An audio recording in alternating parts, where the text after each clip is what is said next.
বাংলাদেশে high tension তারের কাজে গিয়েছিল বেসরকারি সংস্থা টাটা কোম্পানির 22 জন। তারা বাংলাদেশে আটকে।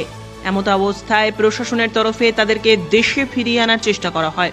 এদিন দুপুর 22 জনের মধ্যে 19 জনকে ভারতে ফিরিয়ে আনা হয়েছে। বাকি 3 জনকে কিছুদিনের মধ্যেই নিয়ে আসা হবে দেশে। বিএসএফ এবং বিজিবি দুপক্ষের সহযোগিতায় 19 জন ভারতে প্রবেশ করে গিয়েছেন। এদিন হিলি ইমিগ্রেশন চেকপোস্ট দিয়ে ভারতে প্রবেশ করেন তারা। পাশাপাশি এদিনের স্বাভাবিকভাবেই চলছে রপ্তানি এবং আমদানি, সাথে চলছে পারাপারও। আমি ইন্ডিয়া থেকে মানে বেশি মতলব লড়া ঝগড়া চলছে এরকমে আমি আর সুবিধা হলে আমার কোম্পানি এখানে নিয়ে আসবো। ওখানে কী করতে গেছিলেন? আমার ট্রান্সমিশন লাইনে যে বিজলি কাজ আছে ওটা কাজ করতে। কি দেখলেন ওখানে? চলে আসলেন কেন? চলে আসলাম। কেন? কেন বেশি ঝগড়া ওগড়া ওখানে চলে, মারপিট করে হ্যাঁ। এরকম আমি থাকি। কতজন আসলেন আপনারা? আমি 19 জন আসলাম।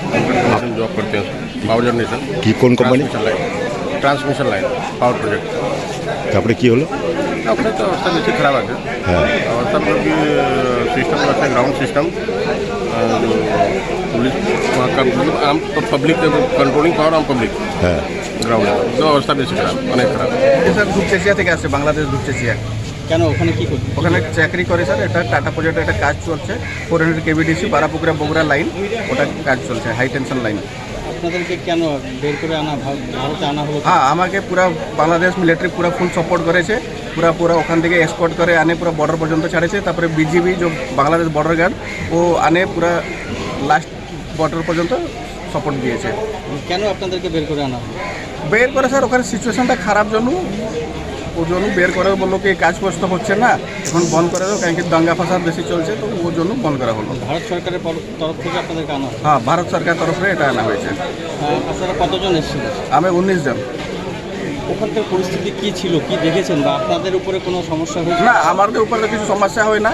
ওখানে হাই কমিশন যে বাংলাদেশে আগে থেকে অ্যালার্ট দিয়ে দিয়েছিল কি সবাই রুমরে থাকেন, বেরোয় কাকে দরকার নেই। আর তারপরে আমি ছাদে যাই, সব দেখছে আগে আগুন ফাগুন লাগাচ্ছে, দোকান বাজার সব লুটমাট করছে, পাথর মারছে, গাড়ি ভাঙছে, এসব করছিল। সবচেয়ে সমস্যা স্যার পুলিশ স্টেশনে আগুন লাগিয়েছে। পুলিশ স্টেশন ভাঙে চলে যাচ্ছে, যার জন্য স্যার ল অ্যান্ড অর্ডারটা নিয়ে আমরা একটুখানি সিচুয়েশনটা খারাপ ছিল। কিন্তু আর্মি সাপোর্ট করেছে, আমাদের এবার আর্মি গার্ডে ছিল স্যার, আর্মি স্কোয়াড দিয়েছিল আমাদের ক্যাম্পে। কতটা আতঙ্কে ছিলেন স্যার? অনেকেই মানে ওটা একটা আনপ্রেডিক্টেবল স্যার, যে কোনো সময় যে কোনো মুহূর্তে মক এসে স্যার একটা অ্যাটাক হতে পারতো। এই জন্য স্যার আমরা একটা আতঙ্কে ছিলাম, কিন্তু আমাদের কিছু হয়নি। কোনো লোক আমাদের কোনো মালামাল যান কারোরই কোনো কিছু ক্ষতি হয়নি। ব্যুরো রিপোর্ট, উত্তরের প্রহরী।